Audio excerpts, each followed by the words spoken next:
Hey everyone, welcome back to a new video. Before I begin, I just wanted to give a heads up that there's going to be a sponsor read somewhere in the middle of this video. I know people hate them, especially them being done in the middle of a video, and I've talked about this before, but some sponsors specifically request that they be done in the middle of the video. I often have people rant and rage over this, but yeah. Some companies specifically want it in the middle of the video, and that's just how it is. Anyways, I hope you all still enjoyed the video. And remember, if you have your own personal scary story, send it to southerncannibal.com. And without further ado, let's get into the stories. And remember to always stay hungry.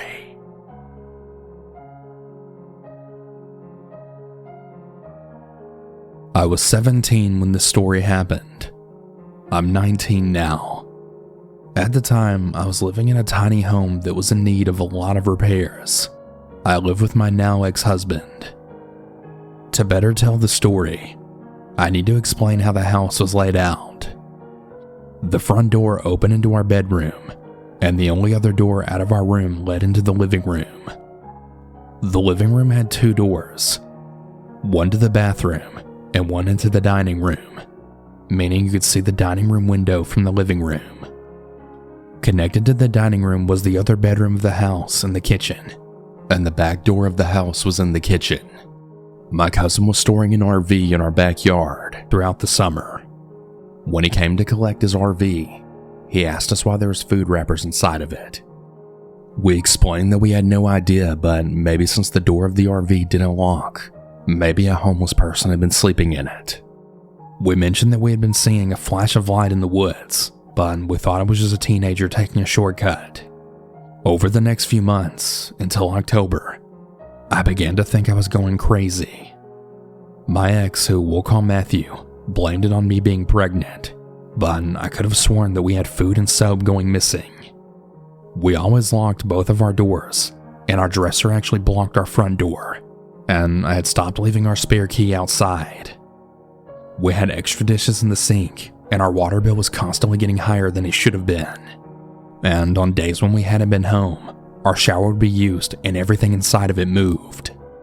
Since I was pregnant, I woke up most nights at 3 a.m. to use the bathroom. Every night while walking through the living room, I would swear that I saw someone in the dining room window. I was convinced someone was watching our house and entering it whenever we weren't home. The police in our area told us that without forced entry or cameras, there was really nothing they could do. They also informed us of a squatter's law, meaning that if someone was living in the home for 3 days or more, we would have to find them and take them to court to evict them, even if they had broken in. On the last night before I decided to move, I woke up earlier in the night and walked to the bathroom. I then saw a figure in the dining room, and it started running into the kitchen. I heard a large crash, followed by someone cursing. I ran back into my bedroom and attempted to wake up Matthew. "Matthew, there's someone in the house." Matthew didn't get out of bed, but told me, "It's probably a demon or something. Go back to bed." Not very comforting, but I did lay back down. We moved out within the next week. Matthew's mom called about a week after we moved out. She asked if we were still in the house that we moved out of. "No, Mom, we aren't," Matthew told her. "Well, someone is, and the lights are turning on and off," she screamed through the phone. My ex decided to entertain what he believed was one of his mother's hallucinations. When he arrived at our old home, someone came sprinting out and into the woods. I still don't fully understand what happened in the woods, but the man admitted to living in our home with us. He informed Matthew that the back door would just open, even deadbolted. I know the man went to jail for what I believe was a drug charge a few months before being released. Thankfully, I've moved a few times since, but I still get terrified that someone's living with me and that I'll have no idea about it.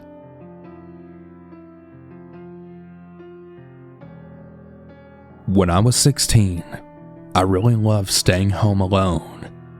One day my parents and sisters left to go to my uncle's house. Later on, I saw the garbage overflowing, so I took it out. I decided to take a nap after that. When I woke up, I went for a drink in the kitchen, and I noticed that the back door was wide open.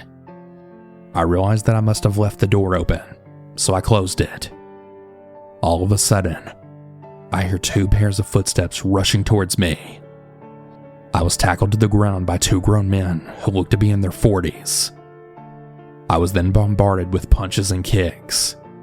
I was viciously beaten for what felt like hours, but probably wasn't more than about 10 minutes. After I was slipping in and out of consciousness, I heard 2 gunshots. It was my dad. He shot one of the men twice, but the other one got away. I later woke up in the hospital with a broken arm, face, leg, and 4 broken ribs. The police came in and interviewed me. They told me they couldn't find the other man, but they will continue to look. But they never did find him. The man my dad shot received 12 years in jail. The crazy part is the story doesn't even end here. About a year later, I was grocery shopping and I looked up. I actually saw the other man in the grocery store. Right in that moment, I felt a tightness in my chest and passed out. I'm 18 years old now, and not a day goes by where I don't think about what happened. I do see a therapist now, but it really doesn't help. And I really don't know what will.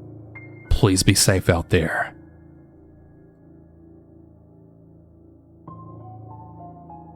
This happened in June of 2021, when me and my family were visiting Montana to see some of my relatives. I won't give too much away about the location, but I will say that it was a smaller suburb around the city of Great Falls. So while we were staying at my great aunt's place, we decided to go to a nearby deli to get some sandwiches and ice cream. It was me and my brother, my mom, my aunt, and my great aunt. Now, my great aunt lives in what is basically a trailer park, but with nicer houses is how I can best describe it. So it's not the white trash trailer park that you mainly think of. We exited the house and began to walk, when we then saw this man. He was of a darker skin tone, not black, but maybe Hispanic. He was bald, and he looked like he could have been in his 30s or 40s. He was also a bit skinny. The man wore a dirty gray tank top, along with red sweatpants. He was holding a jacket which was gray and red. As you can imagine, this obviously struck us as odd, because it was the middle of summer and very hot outside. Probably around 80 or 90 degrees, but I'll say around 80. It also looked like he was kind of concealing something under the jacket. The man went on to ask if he could come inside our house to get a phone charger. My great aunt said no, as it would be more sensible to just grab a charger from inside and then bring it out to him. My great aunt pretty much immediately knew something was off about this man. He continued to insist about coming inside the house for a phone charger, not simply asking for a phone charger, but to come inside and get it. My great aunt told him off multiple times, but he continued insisting, and he even tried to pay her to come inside her house just to get the phone charger. The man then asked if he could walk to the deli with us. My great aunt said that there was a quicker way, if he simply walked up to the street and then turned.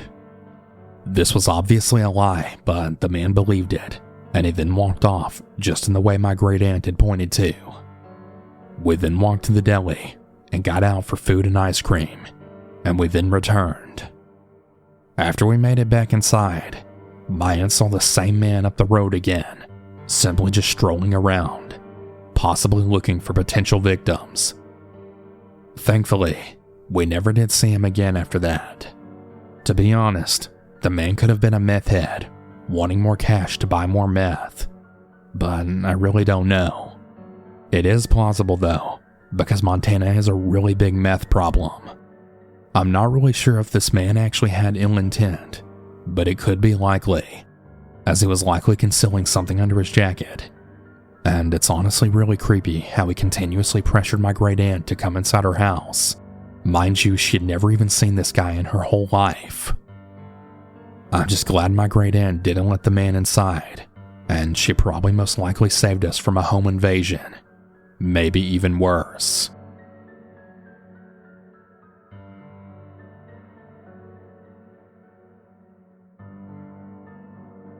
Hey everyone, apologies for the brief interruption from the stories, but I want to thank today's sponsor ShipStation for sponsoring today's episode. ShipStation is really great because it sets you up for growth by directly integrating with every shopping cart and storefront. So your products are easier to find, easier to manage, and easier to get into the hands of happy customers. ShipStation really helps handling the shipping for your online products all in one place. Whether you're starting a small business or you're getting bigger, ShipStation makes ship happen. No more limiting your business to just one store. ShipStation integrates with every platform, including Amazon, Etsy, eBay, Shopify, etc., making it really easy to manage all your shipping from one simple dashboard. You also get the same discounted shipping rates as Fortune 500 companies, whether you're sending a stack or a truck full. They also work with one of my favorite companies, Speaking Cases, who make really high quality phone cases for your iPhone or Android. Definitely consider checking them out. Ship more and grow more with ShipStation.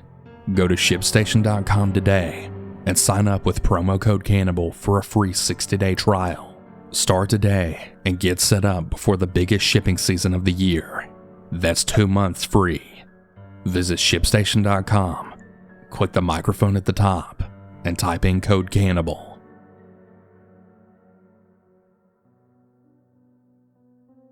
I'm a 36-year-old male from Vancouver, Canada. The story took place back in 2003 when I was 17. I played on my high school rugby team, and our team was given the opportunity to take a trip to the UK to go and play rugby teams from several high schools in Scotland, Wales, and England over a 2-week period. Our team was very good and won most of our games playing other schools in Canada. However, in the UK, we got absolutely destroyed by every team we played.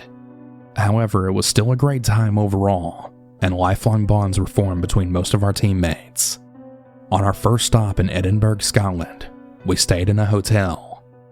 During our time there, we were able to go to bars and pubs without anyone checking our IDs or questioning our young age, like would be the case in Canada.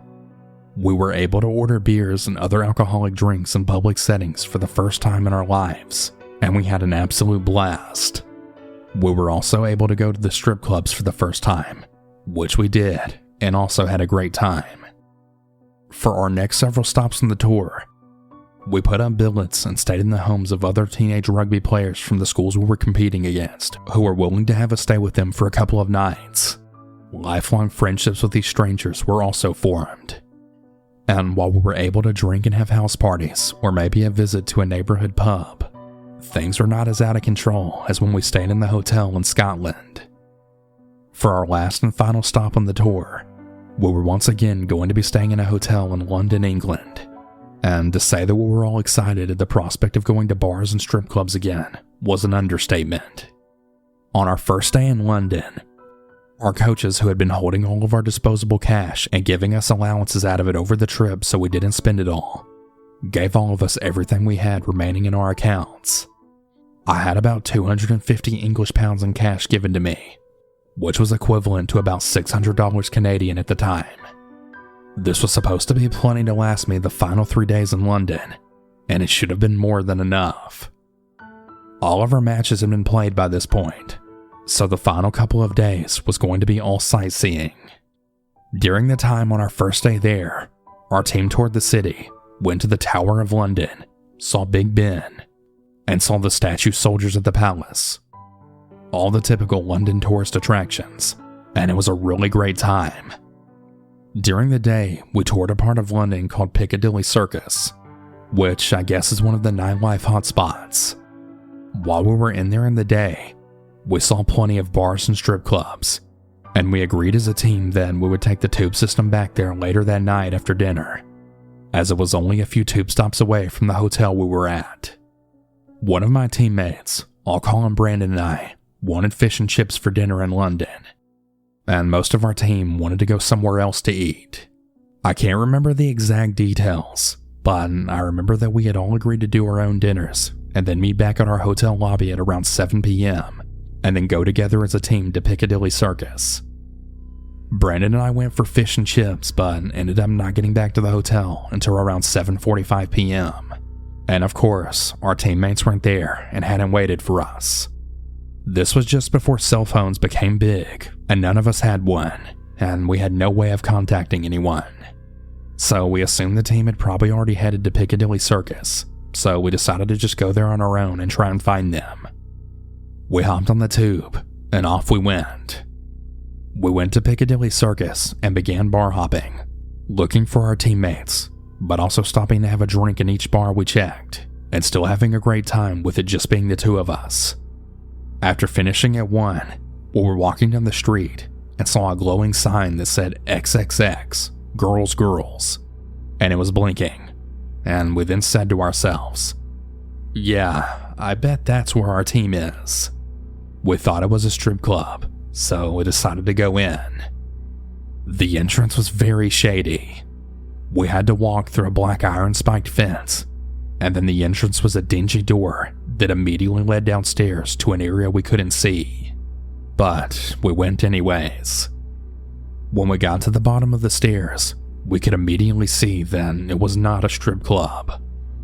We weren't really sure what it was, but our teenage curiosity was still piqued. The place was fairly empty. There were tables set up like a restaurant, and there were women who looked like strippers in skimpy lingerie walking around or sitting and talking with a couple of the older men in there. One of these girls walked up to us, and she asked if we wanted a table. Her energy was a little strange, as was the overall energy in the place, and we both felt it. We said we were looking for our team, and now that we didn't see them, we were going to leave and go look for them elsewhere. She took us by the hands, then sang, "No, boys, come have one drink with me." We both just looked at each other and then agreed. We went and sat down at a table, and she then said, "You guys want me to join you for a drink, right?" And we just responded with, "Yeah, sure, why not?" She sat down with us, and we ordered drinks from another girl, who promptly brought them all over. I think she sat with us for about 5 to 10 minutes while we had our drinks, and chatted to us, asking us questions about Canada, rugby, our trip, etc. It seemed innocent enough, and she seemed friendly enough. When we finished our drinks, we again said that we had to go find our team, and it was really nice meeting her, but we had to be on our way. "Okay, but since you asked me to sit with you, you have to buy my drink," she said. We looked at each other and we kind of just rolled our eyes, but agreed. Okay, how much is it?" I asked her. She said $6.47. I assumed this meant $6.47, so I threw down a 10 note. She then said, no, $647. Seeing our really confused faces, she then pointed to a menu type of thing that was on the end of the table that we hadn't even looked at. There was some kind of fine print at the top that said, "Accepting a server's invitation to sit down invokes a minimum charge of $300 each." The rest of the menu wasn't drinks, but various sexual acts. I distinctly remember the bottom and most expensive line item being titled, "Multiple Orgasms." We immediately got really uncomfortable, and we told her that we didn't even know what type of place this was, and that we weren't aware of any charges, and just asked if we could go. It was like a switch just totally flipped with her. She went from being super friendly to super bitch mode. She pointed to security cameras and told us that everything was recorded, and that we had to pay or we would be in serious trouble. She then got up and called 2 large security guys over to our booth. The way the booth table was set up is we were sitting across from each other, and these 2 large guys both sat down on one on each side, blocking us in from leaving. The first thing they said was, "All right, let's see your wallets, boys." We reluctantly pulled out our wallets, and these guys proceeded to take all of our cash we had been given. It all added up to around $400 between us, and we were still about 250 pounds short. We told them that was all we had. They told us it wasn't good enough, and that we were going to need to come with them to speak to the boss. We were led by these guys into a dimly lit back room, where there was then a man who was seated at a desk behind glass. It was a skinny guy wearing glasses, and he had long greasy hair. He told us that we owed him the remainder, and he needed it now. But we told him we didn't have it. He had both of our wallets and went through our cards. He saw that we had debit cards. We tried to tell him that we didn't have enough money even on those cards. We told him we were only 17 and still in high school, but he didn't seem to care.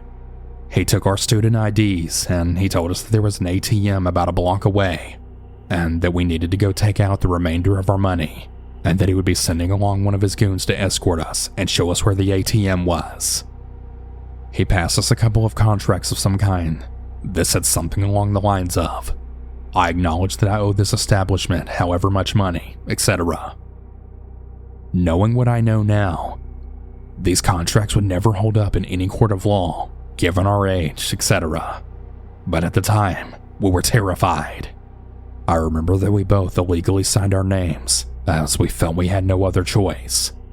Nobody knew we were there after all, and we felt like something bad would happen if we didn't just agree to everything he was peddling. We finally agreed to just go get the money. He kept our student IDs as collateral, and I remember to make sure we would come back.